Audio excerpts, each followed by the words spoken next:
How's it going today, guys? I am been working on the GT750. Thought I'd do a little work and not videotape it.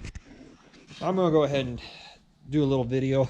So I've been bleeding the lines. Lines are all bled. You can see that. You can kind of see they're all greenish. Some of them are a little darker than others. Hopefully those are bled out too. I can see most of them. The only one I worry about is that very bottom one over here. Oop, I was blinding the crap out of that light. One down here. The rest of them look pretty good. I've seen them all bleed out a lot of air. So I've had that running. Still have to start it on ether, which is kind of a little troublesome to me, but it's getting two-stroke oil.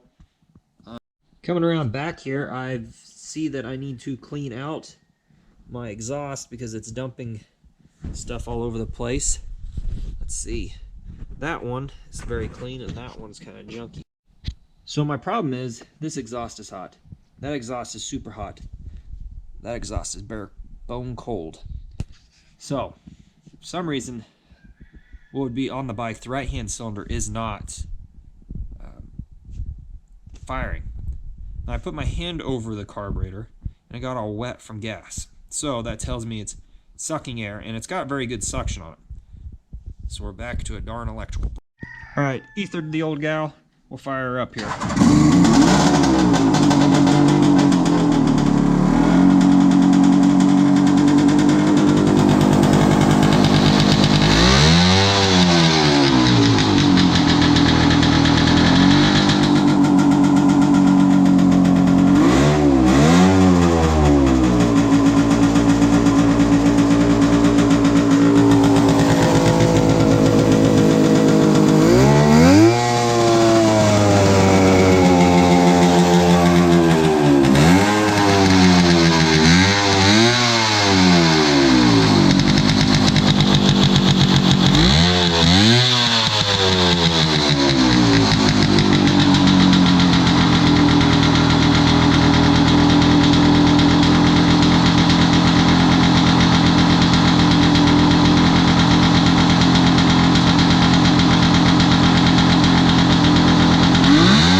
Alright, so it runs.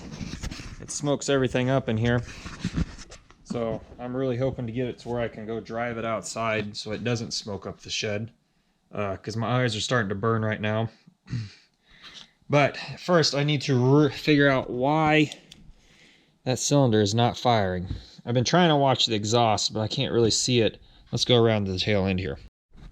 Now I thought I saw it smoking, but that little trail of smoke that I see there is coming from that lower exhaust. So again, we're now going to have to backtrack to figure out why one cylinder isn't running.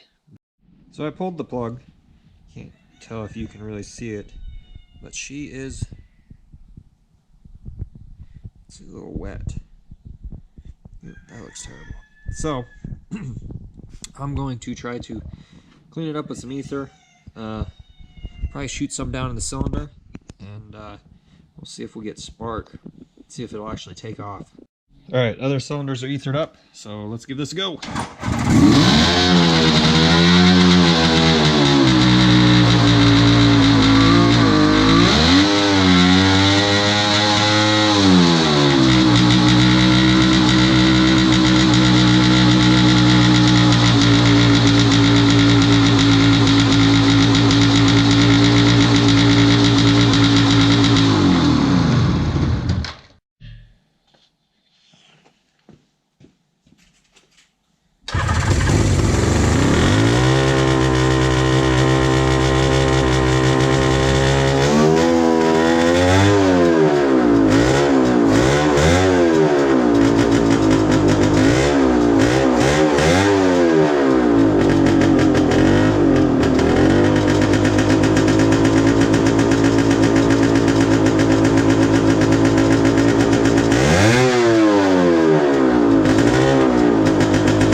Obviously that didn't work. Hopefully that was a pretty cool view. I am getting rust up here from somewhere. Falling off from who knows where. Frame. Maybe. Looks like just junk. So maybe it's the gas tank. Gas tank's not leaking though, so fuel filter seems to be working because it runs okay. That cylinder is hot. I'll reach around. It's warm. It's not cold. Oh, that's really hot. Get my arm. It's not hot though, so we still aren't getting that cylinder to fire up. Another thing I'm kind of curious about is my radiator. I need to pull the gas tank back off and check my actual level. I can't really see it down here, obviously. Maybe I can check it up here. I'm not quite well versed at checking it. Yeah, because it checks down there, the overflow tank. But now that I've run it and cycled it through quite a bit, hopefully it's not getting too hot because my water temp's never picked up. So now I gotta figure out why I'm not getting spark on that cylinder. Again, I am super stoked about this bike actually running. I guess I'll just continue on trying to figure out what's going on. Kind of a letdown video a little bit. Maybe I'll cut this all out and just keep going. Found the rust culprit. I had rust on the battery. It's obviously the battery rusted. Actually, it's this big old hole right here. That's what it gets for the bike sitting outside. Because although you get to see the really cool side of the motorcycle tank, the other side's a little rougher. Alright guys, check the antifreeze. It was just a hair low, so we're doing good. I expected to burp, kind of get some more air out of it through time. Even riding it will do that. So I went ahead and set the oil pump. I'll try not to get into the light here.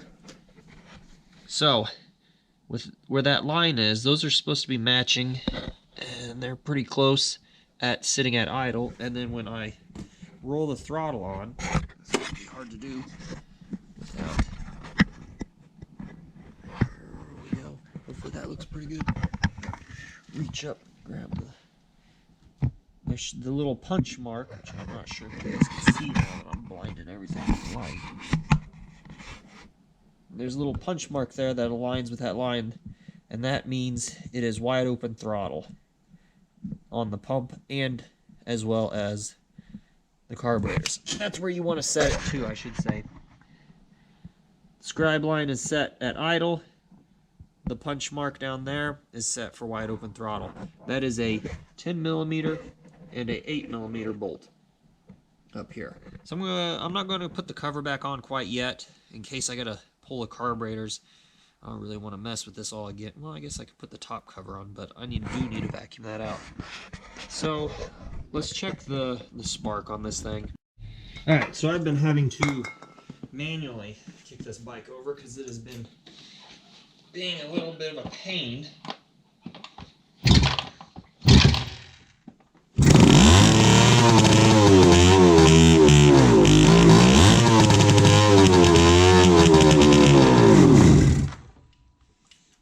Now it's not wanting to stay running.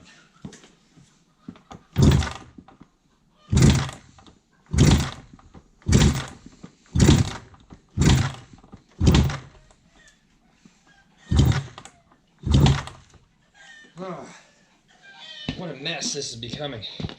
It runs nice one day, kind of a pain the next.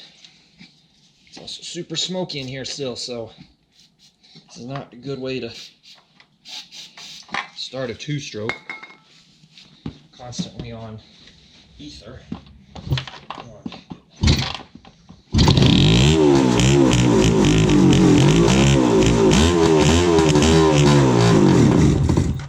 Oh, come on now.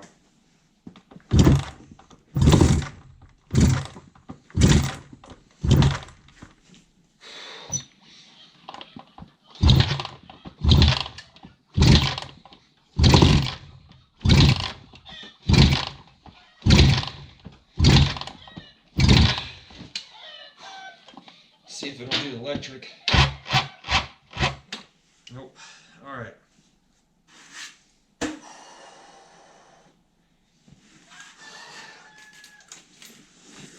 That is truly a pain.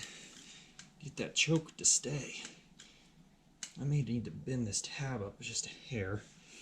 Let's do that real quick. Just so.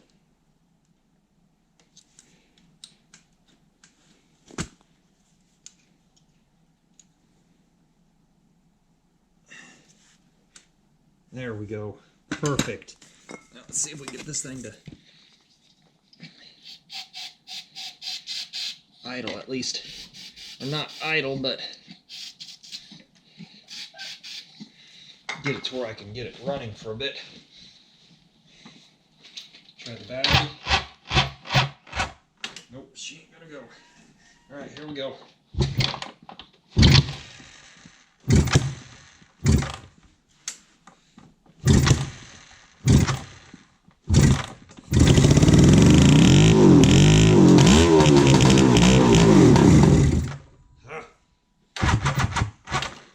Getting the battery kind of charged up.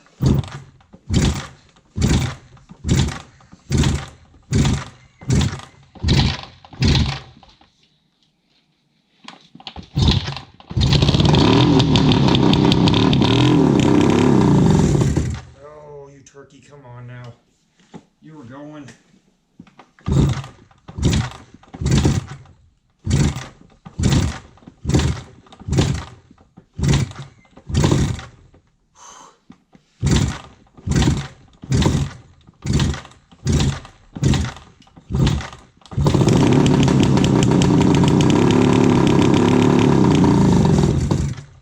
This bike is truly cold-blooded. Very cold-blooded.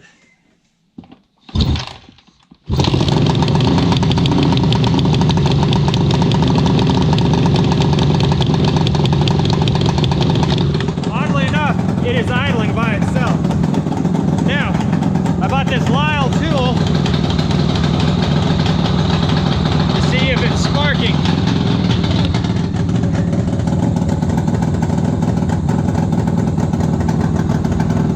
Does not look like the cylinder is getting spark.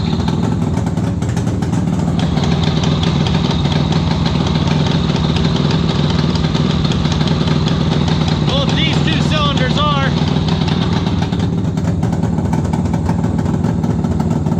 Oh, it is getting spark. That's probably why it's running so good now. I don't know if it's actually putting out.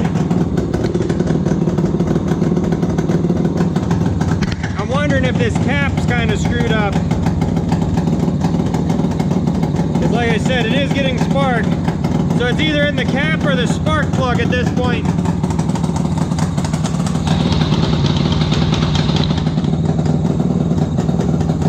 Or maybe all three are fired up.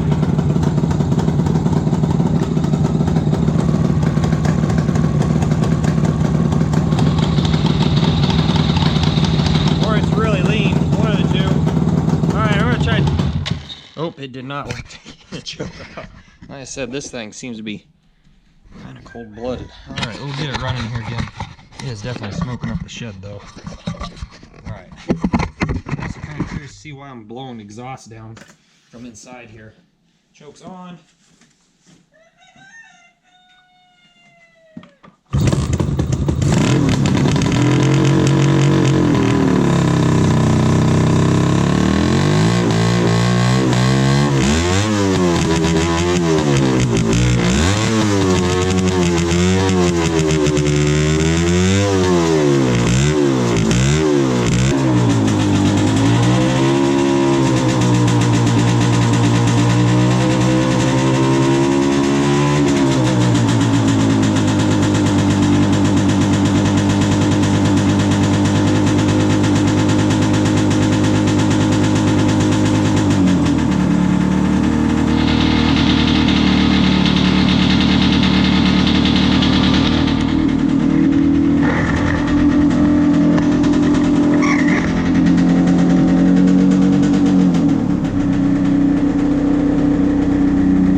burning pretty bad because it's fairly smoky in here.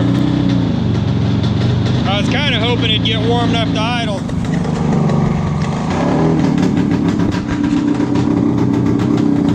Look at that.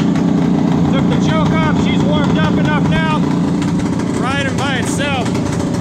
Got it okay idle.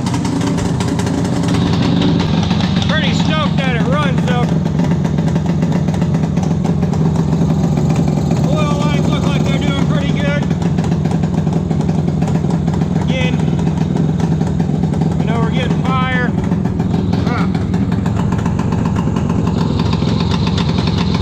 Getting spark. Boy howdy do I love this new little tool. Alright, let's turn this off. Let's see if this button will work. Oh, beautiful. Again, I'm going to have to fix that turn signal switch now because that's going to be a pain. It's going to drain the battery pretty quick. As you can tell, it doesn't take much to fire this thing up or drain the battery. Ooh. Okay. One last thing.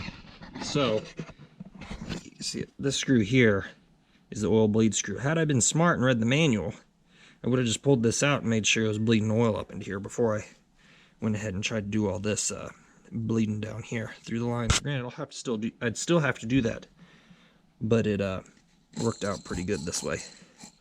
I don't know. I'm trying to smell, see if it's getting gas in there or not. One last thing, that pipe is pretty warm now, so it means that cylinder was actually firing. Pretty stoked. So maybe it's fixing itself. That's what I always like when the motorcycles or cars fix themselves. So thanks for watching.